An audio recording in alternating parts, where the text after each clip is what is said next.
Au IXe siècle, l'Ukraine est une principauté qu'on appelle la Rousse ou l'État de Kiev. Elle est fondée par des vikings, les Varegs. À son apogée, au XIe siècle, son territoire s'étend de la mer Baltique à la mer Noire. C'est l'État le plus puissant sur le continent européen.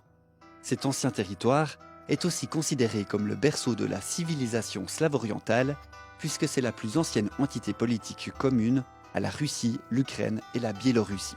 Saut dans le temps jusqu'en 1654.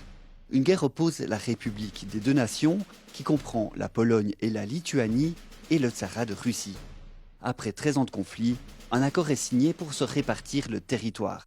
L'Est est attribué à la République des deux nations, et l'Ouest, y compris Kiev, est sous protectorat du Tsar de Russie. En 1793, l'Empire russe s'étend pour absorber presque toute l'Ukraine, excepté les régions les plus à l'ouest, contrôlées cette fois par la dynastie autrichienne des Habsbourg. Le mot Ukraine est alors carrément interdit dans l'Empire russe. On préfère parler de Petite Russie et la langue ukrainienne est interdite sur tout le territoire. En 1917, c'est la fin de l'Empire russe. Le tsar est déchu par les bolcheviks qui imposent le communisme. L'Ukraine, elle, accède pour la première fois à l'indépendance et forme la République populaire d'Ukraine. Mais tout le pays n'est pas uni. À l'Est, un autre État se crée, la République soviétique d'Ukraine, fondée par des bolcheviks déjà implantés dans la région. C'est ce régime qui l'emporte en 1922 après l'invasion de l'Armée rouge. Ils forment ensemble la République socialiste soviétique d'Ukraine, rattachée à l'URSS. Un véritable réveil national a lieu alors dans une partie du peuple ukrainien, notamment les paysans, dont on a collectivisé de force les terres. Pour stopper ce soulèvement, dès 1932, Staline, chef de l'URSS, fait régner la famine dans le pays.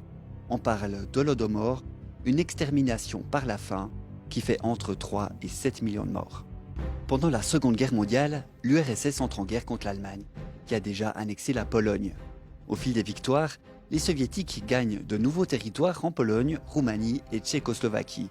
Ils viennent agrandir la République socialiste soviétique d'Ukraine. Mais le prix à payer est élevé. 8 millions d'Ukrainiens meurent pendant cette guerre. Quand la paix revient, des centaines de milliers de Russes sont envoyés vivre sur les territoires ukrainiens, notamment dans le Donbass. Entre 1926 et 1959, le nombre de personnes d'origine russe y est multiplié par 4. En 1954, Nikita Khrouchtchev, chef de l'URSS, offre la Crimée à l'Ukraine pour fêter les 300 ans de l'unification entre le Tsarat de Russie et l'Ukraine. Un cadeau qui augmente encore le nombre de russophones dans le pays, puisqu'en Crimée, déjà à l'époque, ils sont 3 fois plus nombreux que les personnes d'origine ukrainienne. À la chute de l'URSS, le peuple ukrainien vote à 90% pour l'indépendance. Une lourde perte pour Moscou, puisqu'après la Russie, l'Ukraine était la république la plus peuplée du RSS, avec plus de 50 millions d'habitants. Son agriculture représentait le quart de toute la production du bloc soviétique et le pays compte d'importantes mines de fer et de charbon. La Russie annexe la Crimée en 2014. Et 2 autres territoires, également à majorité russophone, font sécession de l'Ukraine. Elle contrôle une partie des régions de Lugansk et de Donetsk. Dès lors, des combats ont lieu entre les armées de ces républiques autoproclamées et l'Ukraine. Ils font plus de 14 000 morts.